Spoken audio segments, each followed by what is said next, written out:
Welcome everyone. This is Coaching in Session. My name is Michael Rearden and I will be your mindset coach today. And today we're going to be talking about career and then moving from that career if you're not happy in it. Because there are so many people who fall into the career rut, is what I'm going to call it. You think you want to be in this career, you start the career, you're in over your head. So you say, you know what, I've gone this far already and I'm going to keep on pushing. So you keep on pushing, you finally get your degree, you finally reach the point you wanted to in your career, your trade or your business or whatever you were going for. And you find something there, unhappiness, displeasure, all the things that you don't want in your life is there. So we trade our life, we trade our time for things that we don't enjoy fully to capacity. And it's important that we don't allow that to happen. But every single day we allow ourselves to be in a rat race. Every single day, we allow ourselves to be unhappy with the jobs that we partake in. But I'm telling you that there is going to be a different solution. We can turn all of that around. Just how we turn Reven concepts around. It once was never, but now it's Reven. Things can be possible in your life. We can make some changes. How do we make those changes? And today, I'm going to be bringing on a career transition coach, Davina Ware, who's going to be helping us understand that the career that we're in, we don't have to be stuck in it. These are the steps. This is the process to how to get through it, how to get over it, and how to find more meaning in your life. So let's get into that interview with Davina and myself.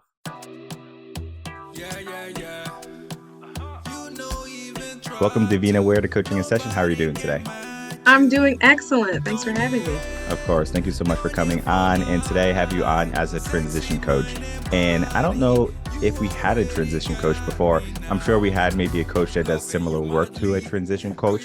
So I am totally unaware of the work that you do, but I know who is going to be the best resource for that, you. What I want you to do right now is tell the audience who you are, what you do, and how you help them. So, as you've mentioned, I'm a career transition coach and workplace strategist. Say that 3 times fast. But basically, I help people to transition out of jobs and careers where they're stagnant, they're not going anywhere, they're miserable, into ideal careers on purpose, as I call it. But I also work with workplaces so that they can create a space to create these newly branded professionals to make sure that there are avenues for them to invest their skills and talents for the long term, to build great relationships, and also to have thriving cultures. And ultimately, it's so that the workplace can be less scary. I think within my generation, which are the millennials, and then the generation after me, which is Generation Z, corporate workplace, it's a nightmare. It's a scary place that a haunted house you would visit on Halloween, as opposed to somewhere you'd want to be long term to achieve what I call work-life integration, because we're past work-life balance at this point. So it's working on both sides of the equation to ensure that professionals have a place to use their skills and the very expensive degree that they have paid for. And then ultimately companies get these shining stars that will ultimately create a really great strategic plan and outcome on both sides. So let's look at the beginning, right? So we're in high school, we're seniors, we're getting ready to graduate. We are now going off to college. Maybe you are going to take a trade, you do hair, electrical, carpentry, whatever it be. And now we have a choice, right? We can go for that 4-year degree, we can go to a trade. But if you go to that 4-year degree, you might find 2 years in that you're just not happy with this decision that you made. And you're like, well, I'm already 2 years in, might as well finish. And you finally finish and you get your degree in whatever it is, whether it be engineering, accounting, business finance, management, whatever the degree is. And now you're in this career. You're just unhappy in that career. Then, of course, we want to transition later on. But do you think it's a good idea for someone who's maybe just starting off college to really do some introspection on what they truly want in 10, 20 years versus just, all right, this is what I'm going for in the next 4 years? Oh my goodness, yes. If I could scream that from the top of every rooftop in America, I would. Not just the introspection, but get a mentor, get some support from either the field that you're in right now, and then you got there and you say, I don't know so much about this. Talk to someone higher up on that career ladder already, but also find a mentor in some other industries or other work that you might consider doing. And I've been there. So I went to college. I wanted to be an anchor woman. I'm like this, yes, me reporting the news, especially in Chicago, like this is what I'm going to do. And then I was a reporter for the local, news station. And it was fine. But again, I live in Chicagoland. It gets cold. And I was like, oh, I've got to go outside and do this. No, I can't do it. I can't just show up and be an anchor person. So that changed my whole career trajectory from there. Either way, I just don't believe in long-term misery. Ask questions to whoever will listen that will give you great insight so that you can make the most informed decisions. But I know what it's like to say, well, I've come this far. I just want to get out. That's putting a band-aid on a wound that will continue to gape unless you make some pivots pretty early. Yeah. When I was 18, 19, I was a business finance guy. I was doing accounting on all that stuff. And I enjoyed it, right? In school it's nice. You do the numbers, cool. But then when you work for a company, it was like, I don't know, like how to explain it. It was just kind of like a dead end job where it's just like you go into a cubicle, you're by yourself all day and you're just doing stuff, right? Whether it be data entry, it would be organizing journals and stuff like that. And I mean, like, yeah, like the work is not difficult by any means, but it's like, man, like you go in with so much hope and imagination. You go, you're just drained. And I remember one day this was going, I was 19 at the time. And I was just looking at the sidewalk and I just saw like the divots in the sidewalk, like for each step I took. And I just said to myself, like, again, I'm 19. I'm like, I can't do this anymore. Like I only been doing it for a year and a half, for like 2 years now. And I was just like, no, I can't do it. Right. But some people sometimes they give themselves responsibilities. For example, maybe you have a family now. Maybe you bought a house, car, you have some pets and stuff like that. So you have to, get some money and stuff like that to take care of everything. And we give ourselves that responsibility, right? I have to be a responsible adult and take care of everything that I have to take care of. And we or people are going to have a harder time relinquishing that career because it's making ends meet. Do you think that's a good idea to give ourselves a sense of responsibility when it comes to our career? Or should we focus on the long term, maybe our happiness or maybe our mission and purpose? Ooh, that's a good one because I've been where you are. So you were just looking at the sidewalk, or when I graduated, I was an administrative coordinator for like a construction professional association. And it was very sobering because you're in that little cubicle, those gray walls, and you say, oh, I'm supposed to do this for the next 40 years. Wow, I think I'd rather move to Alaska and shepherd, huskies or something. But I think you said the key thing towards the end there, which is mission and purpose. And most professionals don't know what that is because college doesn't really teach us to do that. Or even when you get a trade, it's all about practical application. Excellent. But there's a detachment from you showing up as your authentic self, doing something that revs your engine and that contributes to the world, really. But I know it's harder when you have a family and people to support. It may be, I'm not even going to say harder. There's different obstacles, but it's not impossible. If you find yourself in a career where you're like, this isn't it. 19-year-old me or 18-year-old me who made this decision is different from 35-year-old me who is seeing different outlooks, and I need a whole paradigm shift. It's going back to introspection. It's taking an internal inventory of what can I do? What am I good at? And how do I apply it in a way that's not draining other areas of my life? So starting with that will give you a direction, a path to place your steps on. And then from there, it's what careers come out of that. We think a lot of times that we don't have the authority of where we can work. We don't have say of what that environment looks like. So our careers end up just kind of dragging us around by our hair. When you start from the inside out, you have more authority, even when you have other things to take care of.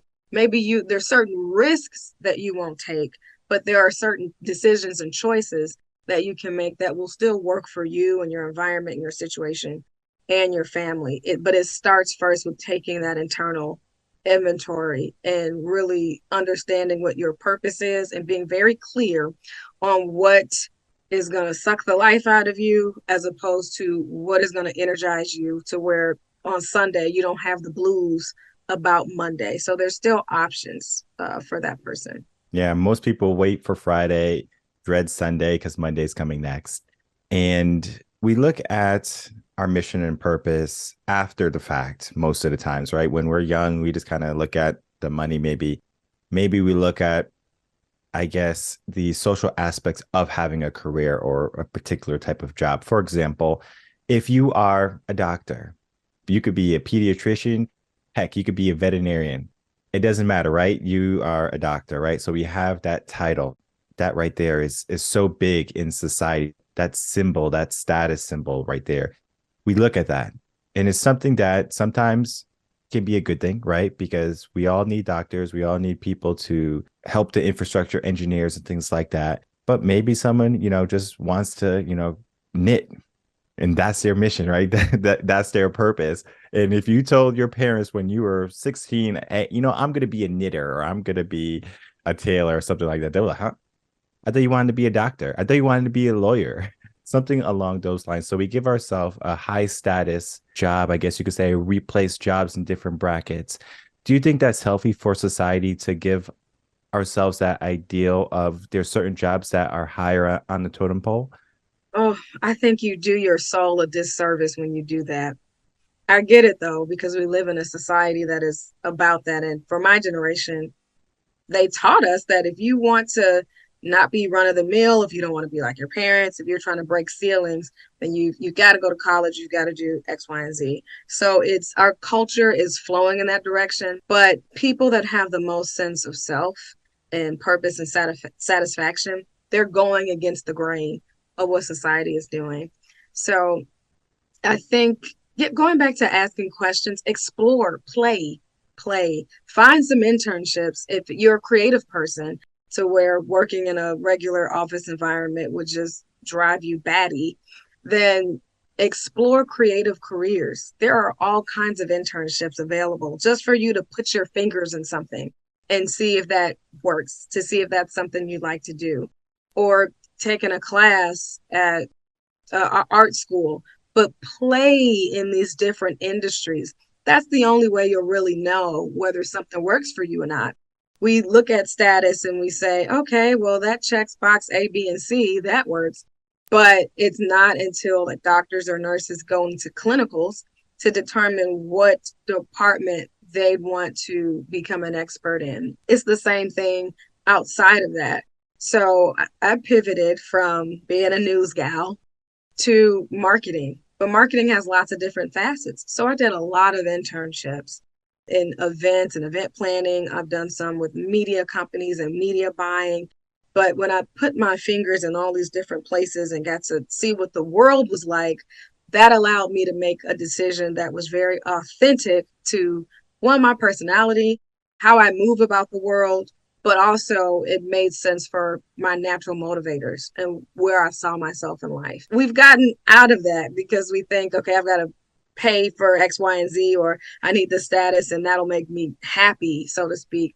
But it doesn't start there. We've got to experiment. There are so many opportunities with the internet. We're hearing about different ways of doing things every day. Join that movement. Go with the flow of that, especially if you're in a bigger city. Like I'm in Chicago. There's so many ways you can interact with things, and it sparks things in your subconscious that maybe you didn't have access to before because we have such a routine in how we do things. So that paradigm shift can open up a whole new career path, a whole new network, and new ideas of how you can use your gifts and talents that you probably never thought of before because you never exposed yourself to it before. So explore, play, engage with industries and people that are outside of your normal routine, and you'd be surprised at what you find. Yeah, I definitely agree with searching, trying out things, and then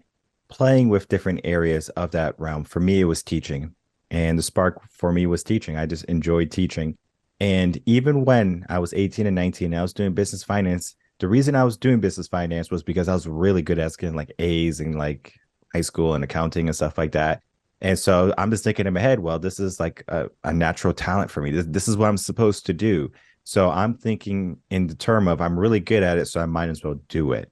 But then there's something inside of me. This probably sparked when I was like in maybe sixth grade, where I was like, maybe I want to be a teacher. Maybe, maybe I want to be an educator.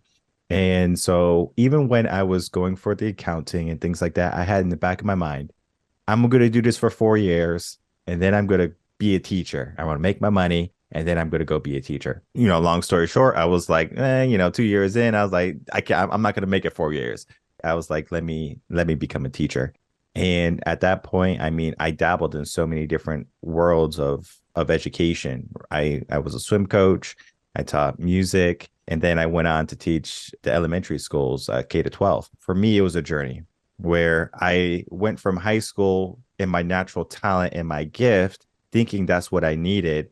But then I said, well, what was something that kind of lit me up, that spark inside of me, which was teaching and education. And I mean, I even transitioned from teaching in the public schools to being my own coach, like, doing mindset coaching and things like that. Still the world of education, but just a different facet of education. So I don't have to be in a school, be a teacher, because what I found in teaching, it's a wonderful job. The people who do it are selfless.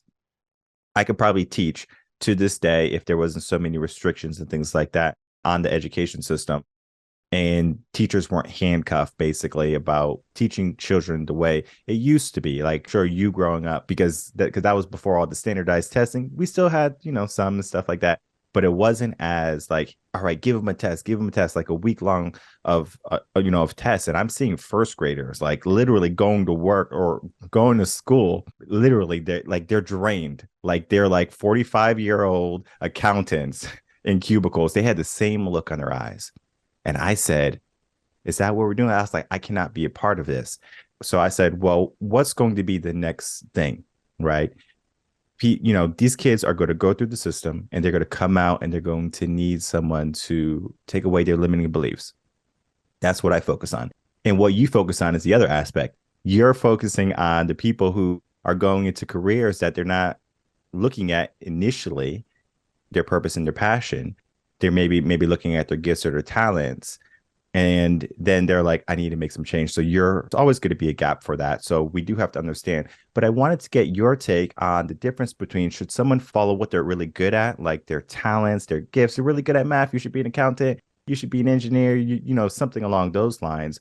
Or should someone follow their passion and then build that into maybe a purpose? I love that question because you're right. We normally pick one or the other, but for true success all the way around in terms of your own sense of happiness and joy, but also the financial gains of it, they're not mutually exclusive. You need to do both.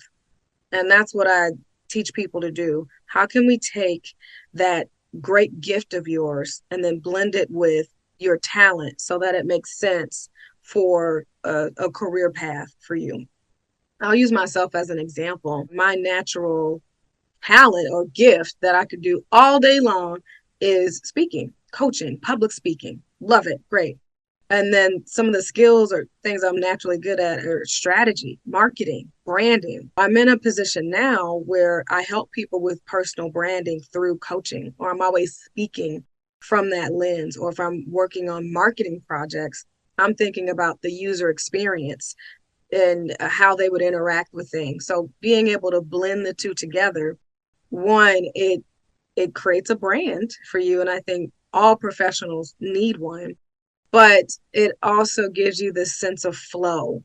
So you're not competing of, okay, well, I'm using my skills over here, but my gifts are over here. And then we end up filling up our day with both to try to hit these things so that we have some sense of fulfillment, but then we're burnt out at the end. And that doesn't really help how you even view or want to interact with or sharpen your talents or gifts if you're using them, not together. I think that's the sweet spot, is to take these items. The other thing, though, and I'm glad you mentioned it earlier, and I'm glad you said that, there are some things that we're naturally good at, but we don't necessarily love to do. So I give everyone permission to not use that. Some people can be really good at typing, but I don't want to do that all day. But if I don't make a conscious effort to extract that out of the equation, when I'm applying for things or people are asking, can you do this for me? I'm going to include that thing that I'm good at but I really don't like into what I do. And then you wonder why be happy, feeling good on a rise, and then boom, you're shot back down. That's why, because you've included something you're good at, but don't really like to spend your time doing. Take that out of the equation. Reporting numbers, I like them and I think they're great. They give authority and expertise, and I'm good at extracting them. I literally don't want to do that. Please, please don't. Don't take away from me being able to do the speaking part of it. Great. So now that's an opportunity for me to delegate or partner with people because of it. But now that I have taken like research and analyst out of the things I'm good at, now I have more room for the stuff that I want to do. And then it just makes it a lot easier. So let's blend them together. They're not mutually exclusive. Your brand should be both. Yeah, it's about creating that synergy between the two because it's essential that you understand that if you're doing something long term, you have to appreciate it. You have to love it, just to, for lack of words, like love it, like truly, like I'm good at editing, right? Like I can edit really good if I want to.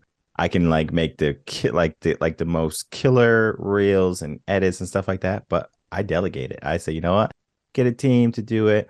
And sometimes I do jobs that I'm like, I could do so much better than that. But then at the same time, it's like, do I want to spend the hour editing a reel clip or an episode? And I could do something else for that hour, right? I can coach someone for an hour. I find so much joy and fulfillment in that. Maybe now I don't have to coach. I have the time off. Maybe I want to go hang out with my family. I have that freedom.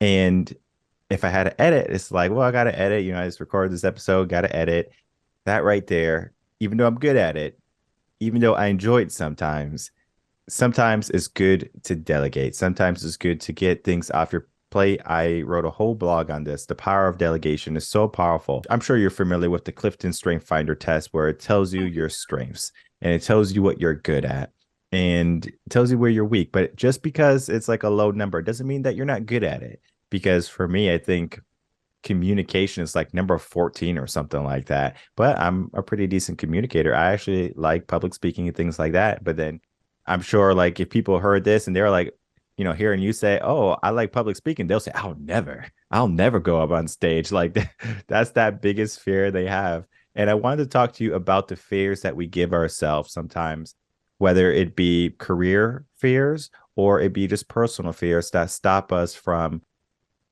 going into the career we're supposed to, or maybe going into the career that we have like in our mind and we're dreaming about it, we're aspiring to have it, but we have that fear there. How do you help people get over that? Thing I tell people is just because you have fear doesn't mean that it's the wrong thing to do. It just means it's an unfamiliar space. And unfamiliar, the discomfort is where you grow. It's that catalyst, right? It's like that fire, right? That flame under you that is going to make you move. So fear is a good thing, I think. It's a good indicator of this is a place that we can develop. Now, let's unpack that. Where is the fear? Is it fear of the future? Okay, well, that hasn't happened yet. So maybe your framework for this may be off.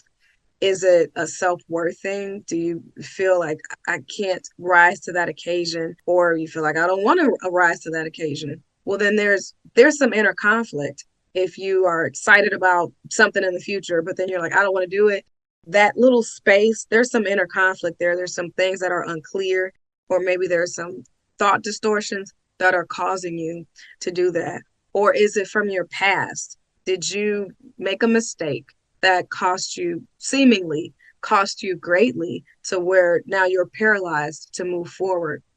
So after one, accepting that fear doesn't mean run in the other direction, but then where is this fear and how can we place the truth within that? And sometimes you just need someone to talk you out of it or shine a light in those blind spots or explore your biases, which are, I think, unfairly placing too much emphasis on them, which is making fear erupt in the way that it is.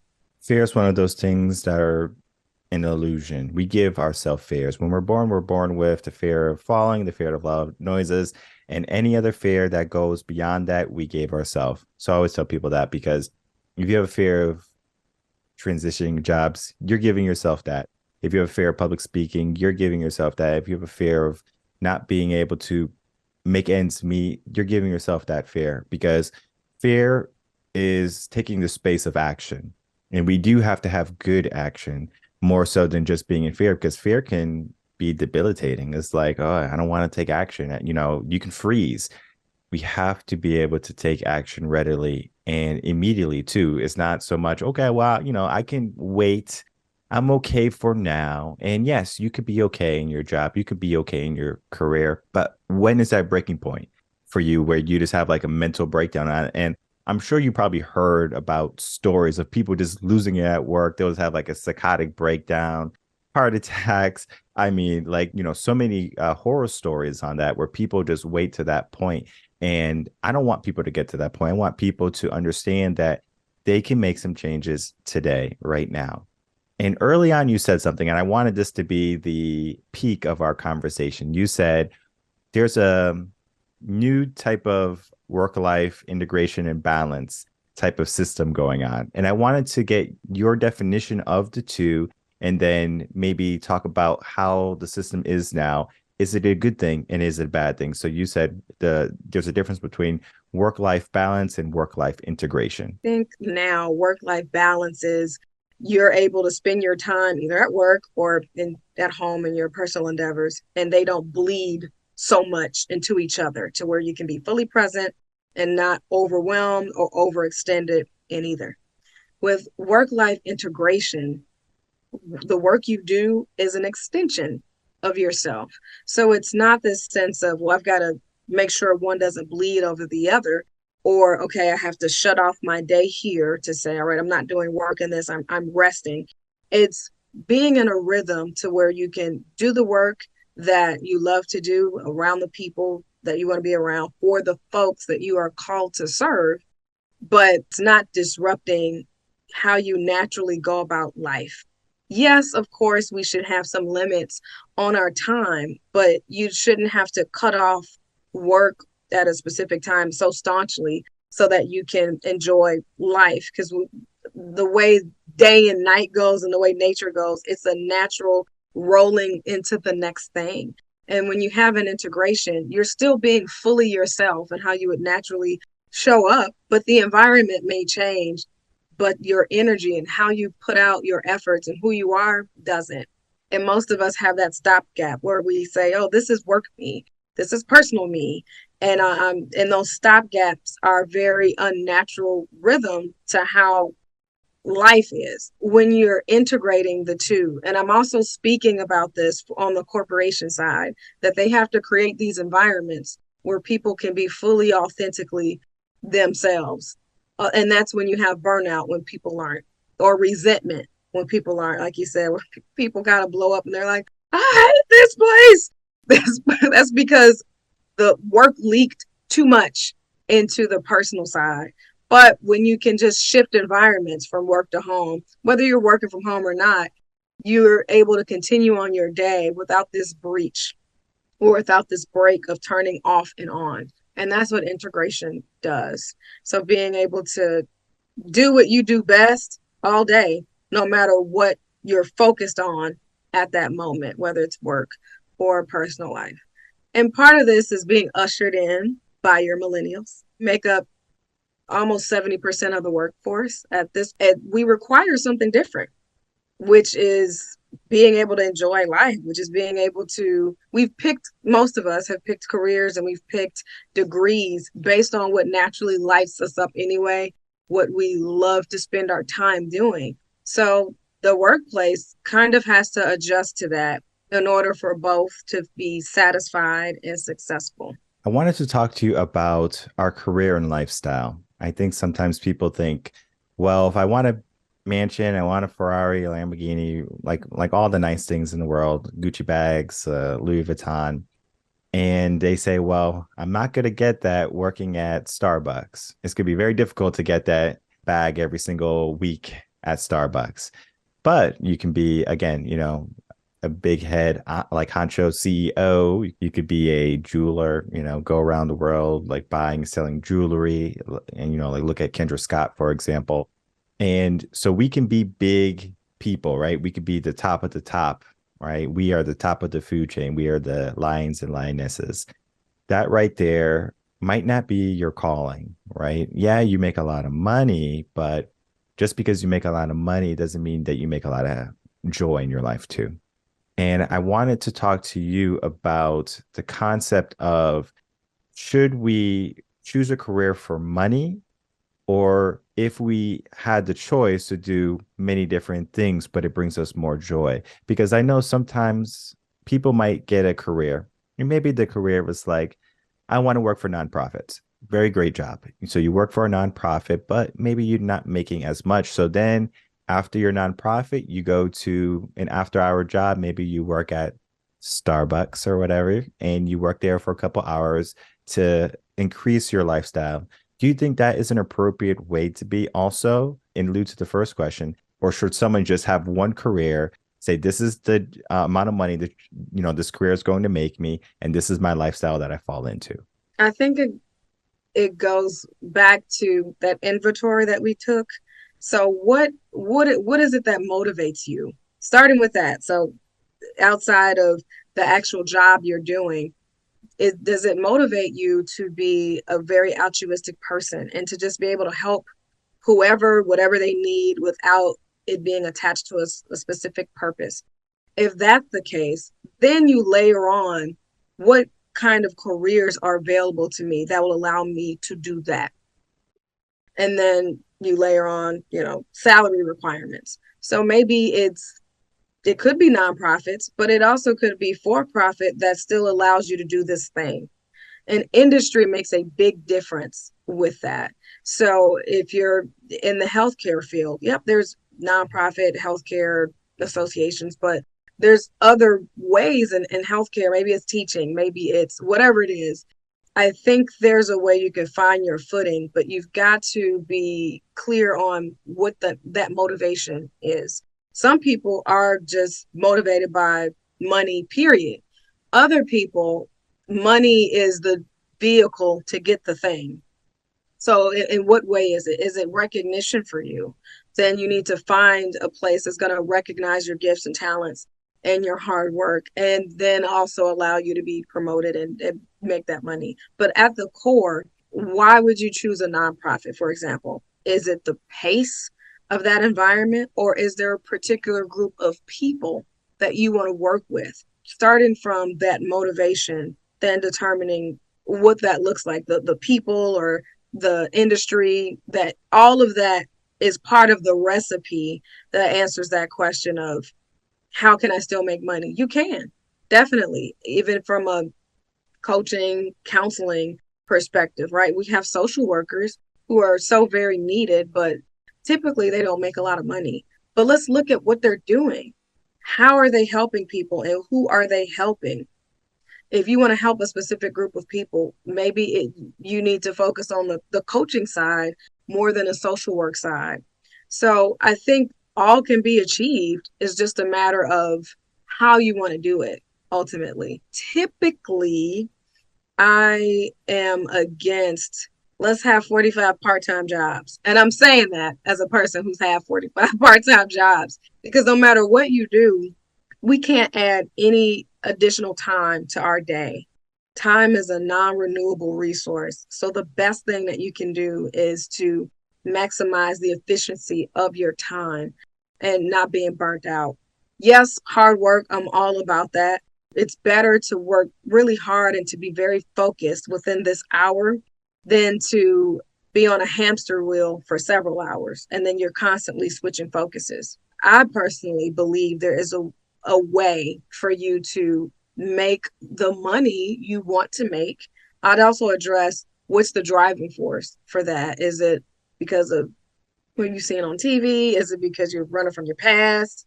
Or is it because you want to have this particular lifestyle? And then put the frame around that. Does that make sense? Makes perfect sense. I actually 100% agree with that.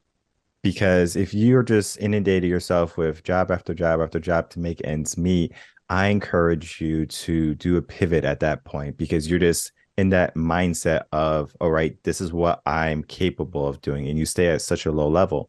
However, if you get a coach like yourself, you are going to find how amazing you are. And that is where we are. People don't realize just how amazing they are. They don't realize how much potential they have within them. They are limiting themselves so much. And the work that you do is helping people realize that, helping people unlock that, and helping people find that. And I loved everything about our conversation today. You're just spot on, hit after hit after hit. You're a rock star. And before we go, I wanted to get some final words from you. And then I want you to tell the audience where they can find you. Yes. Final words is I don't believe in misery. We don't have to be stuck there.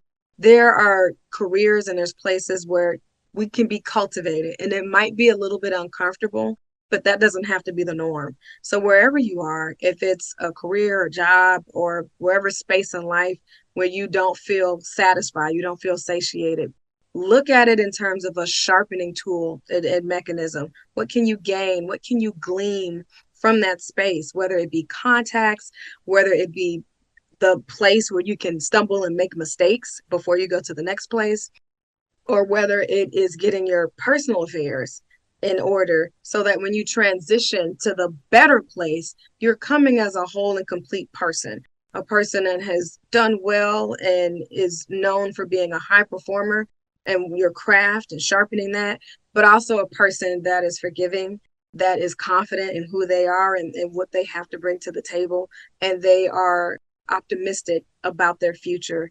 So come as a whole person, utilize where you are right now as a launching pad for the best place that you could ever be, which is what I call to be careers on purpose. On all socials, you can find me at Upwardly Paved Path, or on LinkedIn, you could just Google Davina Ware and you'll find me. Same thing on YouTube. You can just type in Upwardly Paved Path and you'll find me. And for those who are like, yep, I've got to make this transition, but I want to do it the right way without burning bridges behind me or in front of me, you can find on my website, upwardlypavedpath.com, a 90 days to quit checklist under the 90-day career fix, which is my signature program that helps to pluck people out of the wrong soil and then plant them into the right soil where they're using their gifts and talents, where they have a brand and they can connect with the employers who are searching for them and that will accept them, flaws, quirks, and all. Perfect. And I would definitely put all of your links in the description box below so people can easily find you, reach out to you, and then shine some light onto their life, not just their life, their career too.